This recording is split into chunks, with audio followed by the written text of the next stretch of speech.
Okay, let's unpack this. It feels like every corner of the internet, every news feed has been buzzing about Kate Middleton Hmm. lately. Specifically, her return to public life and this, well, visible change that's generated just a ton of chatter. Right. So our mission for this deep dive is really to move past the headlines, try and cut through all this speculation, and focus purely on the facts. Hmm. What can we actually pull from the sources you've shared? Exactly. Today, yeah, we're focusing on her recent public engagements and, yes, that much discussed new hair color. It's remarkable, isn't it, how a single photograph can just launch 1,000 theories. Totally. What really jumps out at me here is, well, how quickly a visible change captures public attention. And it generates so many narratives, Hmm. often with surprisingly little confirmed information behind them. Yeah. So our goal, like always, is to help you, our listener, understand what is definitively known and what, remains unconfirmed.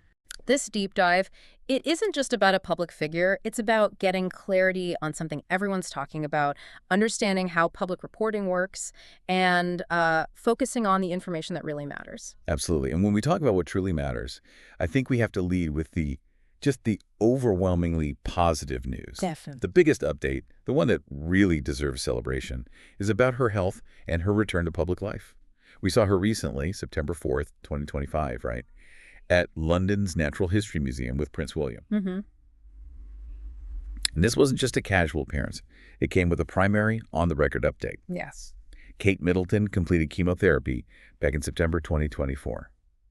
And now, crucially, she's focused on staying cancer-free as she gets back to her public duties. Yes. And this message, it's important to remember, came directly from her own video statement and palace posts. For us, this is the most important takeaway. It's a genuine reason for celebration, and it kind of grounds everything else we might observe. Yes, exactly. And seeing this health update as paramount is really key. It truly reframes every other observation about her, doesn't it? It does. I mean, this signifies a tremendously positive personal journey and a very welcome return to her public role. It's also probably worth a quick reminder that her formal title is Catherine, Princess of Wales. She's held that since September 2022. Right. While, many of us still informally call her Kate Middleton, and in Scotland she's the Duchess of Rothesay, well, she really stands as an inspiring public figure, someone who's navigated a huge challenge and is now moving forward. It really does underscore those layers of public identity, doesn't it?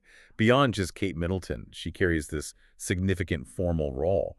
How does that public persona sort of amplify or maybe complicate these kinds of discussions about personal changes? Well, it creates a fascinating tension, I think. On one hand, her position means every little detail is magnified.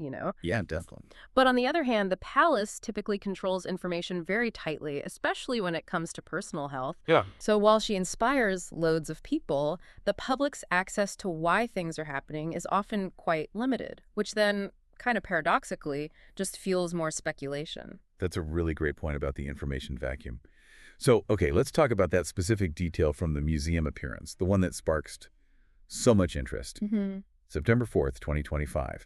The photos clearly showed, well, a noticeably lighter hair color. Right? Different outlets described it as blonde, or maybe a bit more precisely blonde, which, for anyone who doesn't know, is basically a lovely blend of brown with warm blonde highlights. Yeah, kind of a mix. It was a definite visual shift from her usual well-known brunette look. And it's fascinating how just a simple visual cue like that can trigger so many immediate assumptions. Instantly. The challenge here often is about how readily we process visual information and the initial conclusions we might jump to. But just to be really clear, the verified fact here is simply that her hair looks lighter. That much is, as you said, plainly visible and widely reported. The why behind it, though, that's where the information gets a lot less certain. And that's exactly why we need to draw a line between what we know and what we don't know. Let's stick to the undisputed facts, just pulling directly from our sources. Okay. Fact number one, she finished chemotherapy in September 2024. That's confirmed. Confirmed. Fact number two, she later resumed public work. We've seen her. Also confirmed. Fact number three, her hair is visibly lighter than her usual brunette at this new appearance. I mean, that's not really up for debate. You can see in the pictures. Right, observable fact. And fact number four, which is actually a really interesting little anecdote, back in January 2025, during a hospital visit, a patient apparently told People magazine that Kate said she didn't have to have scalp cooling, the cold cap therapy. during chemo. Ah, yes, I remember that. And this is the only on-record comment we have that even touches on how she managed her hair during treatment. It's a small detail, but it's a direct quote reported by a major outlet, and that makes it kind of gold in this sort of discussion. It's intriguing, isn't it? The scarcity of direct statements about her personal medical journey makes these few confirmed facts incredibly crucial for navigating the public discussion. Absolutely. We're talking about a clear difference between a direct on-record comment like that anecdote and just general observations or assumptions people might make. Right. These are really the cornerstones of verified information in this whole thing, and it just highlights how little official information we actually have beyond that big positive health update. Okay, now shifting gears just slightly, but staying very much in the health space, we wanted to do a quick prevention check. Good idea. And it's really, really important to state up front that her exact cancer type hasn't been disclosed. We are absolutely not going to speculate on it here. That's not helpful. No, absolutely not. Instead, think of this as just a quick prevention check with some general guidelines. Okay. This is not personal medical advice, but it's the kind of stuff most adults can and probably should discuss with their clinicians. Indeed. And these are widely accepted recommendations, coming from reliable sources like the USPSTF and CDC. Okay. So for breast screening, the U.S. Preventive Services Task Force, that's the USPSTF, recommends mammography every 2 years for women aged 40 to 74. Got it. 40 to 74 every 2 years. For colorectal screening, routine screening should generally start at age 45 and continue through age 75. There are different test options depending on preference and risk factor. 25 to 75 for that one. Right. Then when it comes to cervical screening and HPV, the USPSTF recommends Pap tests every 3 years for ages 21 to 29. Okay. For women aged 30 to 65, the options are a bit broader. You could do testing for high-risk human papillomavirus, or HRHPV, every 5 years, or a Pap test every 3 years, or co-testing, which is both Pap and HRHPV, every 5 years. So a few choices there depending on age. Exactly. And also, the CDC advises that HPV vaccination is routine through age 26. And it can be considered for ages 27 to 45, but that's through shared decision-making with a clinician. Right. A conversation to have. The clear call to action for everyone listening is talk to your clinician about what screenings are right for you. These are general guidelines, not specific advice for any single person, including the princess, of course. That's such a vital public service message. Really important. Okay. Okay. Now let's pivot back to the really intriguing part, what we don't know. Ah, yes. The gaps. This is where the public conversation often goes Oh, a bit sideways, doesn't it? Yeah. It really highlights the common assumptions people make versus the actual lack of confirmed info. So first big question, did she dye her hair? Our sources are crystal clear. We don't have confirmation. Not from Kate, not from her stylist, not from the palace. Yeah. Nothing official. Zero confirmation. The lighter shade we see, look, it could be salon color. It could be a natural shift. It could be post-chemo regrowth, or maybe even a mix of these things. All plausible, technically? Right, but without a direct statement, assuming it's dye is just pure speculation. And this is why, most reputable outlets correctly just describe the look. Yeah. They don't assign a cause. Which is the responsible way to report it. Exactly. Second question, did she lose hair during treatment? Again, she hasn't said publicly. We don't know if she experienced hair loss or thinning. No statement on that. Now, that January 2025 patient quote, the one about not needing a cold cap, maybe, possibly, it hints that any hair loss was limited. But look, it's an anecdote. It is absolutely not a medical briefing. Not at all. And it doesn't confirm what did or didn't happen with her hair. So, in short, we just don't know. We don't. And finally, maybe the biggest assumption floating around is the color change actually caused by the chemotherapy itself. Right. The chemo changed her hair color idea. Yeah. And medically, look, it can happen. After chemotherapy, hair can grow back with a different texture. People talk about chemo curls or even a different color. Sometimes there are temporary pigment shifts. That's a known general phenomenon. It is. It happens. However, and this is the crucial bit, the general possibility is not evidence that chemotherapy specifically explains Kate's current shade. Big difference. Possibility versus proof for this individual. Exactly. Saying chemo created a new color for her hair is just rumor unless she or her team confirms it directly. The science only tells us such changes are possible in general, not that they definitely happened in this specific instance. And this really just spotlights that critical difference, doesn't it? Yeah. Between what is possible scientifically in a general sense and what is actually confirmed about one person. Yes. It's a really important distinction that often gets blurred in public talk. It kind of prompts us to ask, how do we interpret information? Yeah. And it highlights the need to resist filling in those blanks with assumptions that aren't verified. Yeah. Like you said, most outlets, to their credit, are sticking to describing the visual look rather than jumping to assign a definitive cause. It's almost like a public Rorschach test where everyone projects their own theories onto this visible change. That's a perfect way to put it. Like we're all trying to solve a puzzle with half the pieces missing. Just to provide some useful context, though, without drawing conclusions about Kate specifically, let's look at some brief medical info. General science, right? Not Kate specific. Good idea. General context is helpful. Okay, so regarding regrowth timing after chemo, many patients typically see visible regrowth in about, say, 3 to 6 months.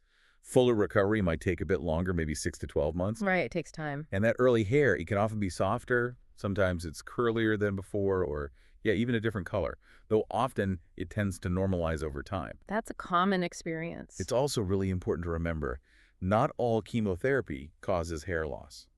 Some chemo regimens cause very little or none at all, and experiences vary hugely depending on the specific drugs, the dosage, the person. Hugely variable, yes. And on that topic of scalp cooling, the cold caps.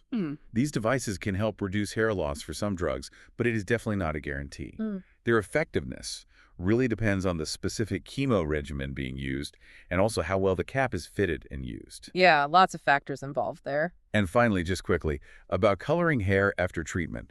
Many cancer organizations generally advise waiting a few months before doing any chemical coloring, just because the new hair can be quite fragile. Right.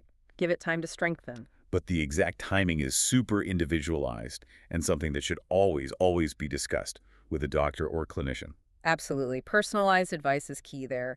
And it's striking, really, how diverse individual experiences can be, even within common medical processes like chemotherapy. It really is. It just underscores again that this context is purely about the general science, not about Kate specifically. These are broad possibilities, not confirmed facts about her personal journey. Important to keep that line very clear. Definitely. Okay, speaking of nuances, let's just briefly circle back to the words used for her hair color. Yes, blonde versus bronde. Right. The style press, they really seem to lean towards bronde. Yeah. That sophisticated brown base with the warm blonde highlights. Seemed a bit more specific. Yeah. But then, as often happens, some headlines just simplified it. They just called it blonde. Happens all the time with headlines. So let's just distill this down for you, the listener. What does it all mean? Yeah. What's the takeaway on the color?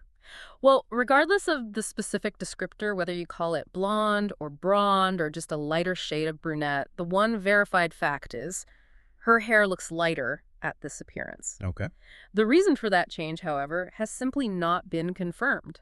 And that's it. It's a real testament to the importance of precise observation versus jumping to conclusions about causation and reporting. Bringing it all together, then. I think the most powerful lesson here is really our bottom line.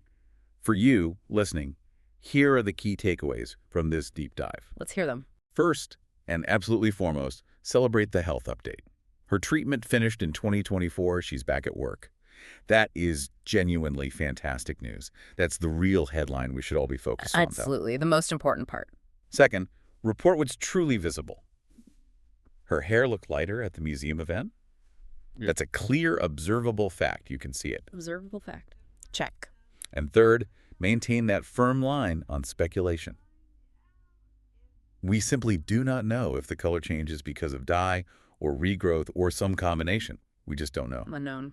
And crucially, while the general science acknowledges that chemo can sometimes lead to hair growing back differently, we cannot definitively state that chemo caused her specific color change because it hasn't been confirmed by her or her team. End of story on that, really. Right. Possibility isn't proof in this case. And this really prompts a crucial question, doesn't it, about where we choose to direct our attention and what we choose to believe in this huge landscape of information flying around. For now, I think the most important message is simply that the princess is healthy, she looks great, she seems positive, and that's wonderful. Take care and stay well. Ultimately, what are we to make of all this? I think the valuable lesson from this whole exploration isn't just about, a public figure's hair. It's a powerful reminder for all of us about the importance of distinguishing between what we see, what's actually confirmed, and what's just pure speculation, especially when we're discussing public figures and sensitive topics like health. It's really a call for us all to approach the information we get with, Both genuine curiosity, but also a really healthy dose of critical thinking. Well said. And stepping back for just a moment, this deep dive, it serves as a really powerful illustration, not just about one specific person, but about how information gets spread and consumed in our modern world. That's true. It kind of encourages you, the listener, to consider how often maybe unconfirmed details can overshadow more significant positive development. Yeah, the noise drowning out the signal. Exactly. Think about how applying this sort of deep dive approach, really looking at what's known versus assumed, might shift your understanding of other narratives you encounter every day. What other widely accepted facts out there might actually benefit from a closer look at what's truly known versus what's just, well, assumed.